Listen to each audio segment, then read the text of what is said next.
Louis XII was a monarch of the House of Valois who ruled as King of France from 1498 to 1515 and King of Naples from 1501 to 1504. The son of Charles, Duke of Orleans, and Maria of Cleves, he succeeded his cousin Charles VIII, who died without a closer heir in 1498. Before his accession to the throne of France, he was known as Louis of Orleans and was compelled to be married to his handicapped and supposedly sterile cousin Joan by his uncle, King Louis XI.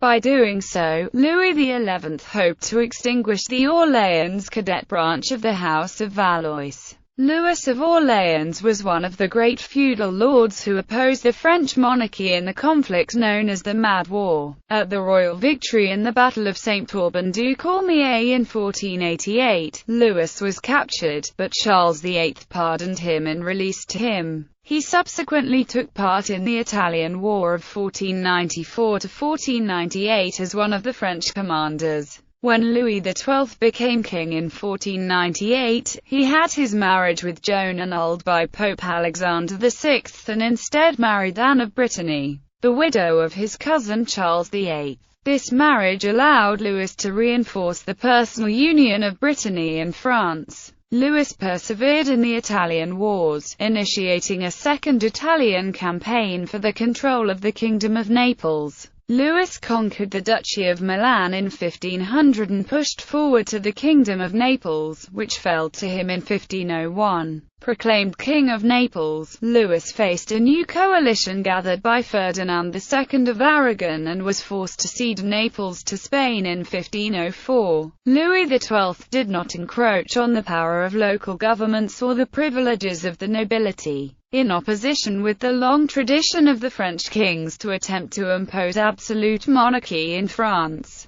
a popular king, Louis was proclaimed «Father of the People» in 1506 by the Estates General of Tours for his reduction of the tax known as taille, legal reforms, and civil peace within France. Louis, who remained Duke of Milan after the Second Italian War, was interested in further expansion in the Italian peninsula and launched a Third Italian War, which was marked by the military prowess of the Chevalier de Bayard. Louis XII died in 1515 without a male heir. He was succeeded by his cousin Francis from the Angoulême cadet branch of the House of Valois. Early life. Louis was born on 27 June 1462 in the Château de Blois, Touraine. The son of Charles, Duke of Orleans, and Marie of Cleves, he succeeded his father as Duke of Orleans in the year 1465. Louis XI, who had become King of France in 1461, became highly distrustful of the close relationship between the Orleanists and the Burgundians and began to oppose the idea of an Orleanist ever coming to the throne of France. However, Louis XI may have been more influenced in this opinion by his opposition to the entire Orleanist faction of the royal family than by the actual facts of this paternity case.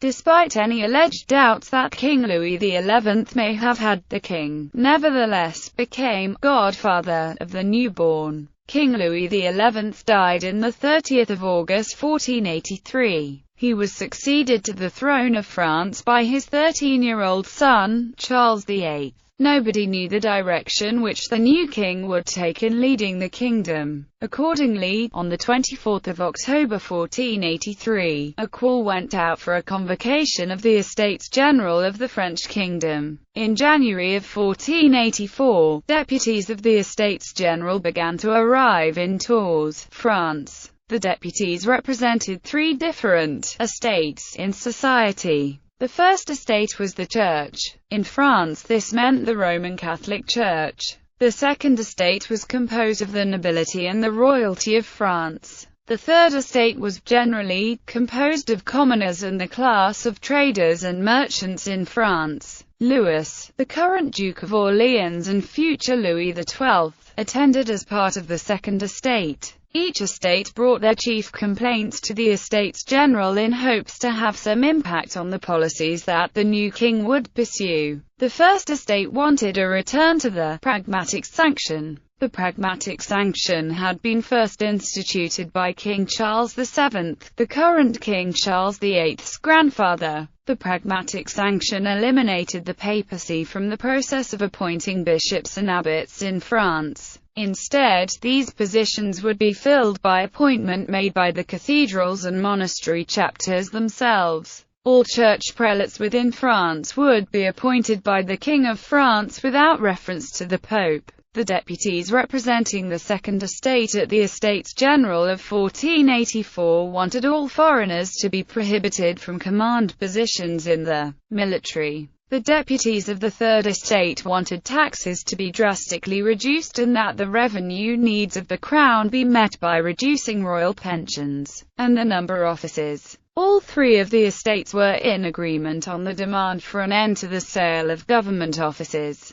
By the 7th of March 1484, the king announced that he was leaving Tours because of poor health, and 5 days later, the deputies were told that there was no more money to pay their salaries, and the Estates General meekly concluded its business and went home. The Estates General of 1484 is called, by historians, the most important Estates General until the Estates General of 1789. Important as they were, many of the reforms suggested at the meeting of the Estates General were not immediately adopted. Rather, the reforms would only be acted on when Louis XII came to the throne. Since Charles VIII was only 13 years of age when he became king, his older sister Anne was to serve as regent until Charles VIII became 20 years old. From 1485 through 1488, there was another war against the royal authority of France conducted by a collection of nobles. This war was the Mad War, Louis's war against Anne. Allied with Francis II, Duke of Brittany, Louis confronted the royal army at the Battle of Saint-Aubin-du-Coulmiers on 28 July 1488.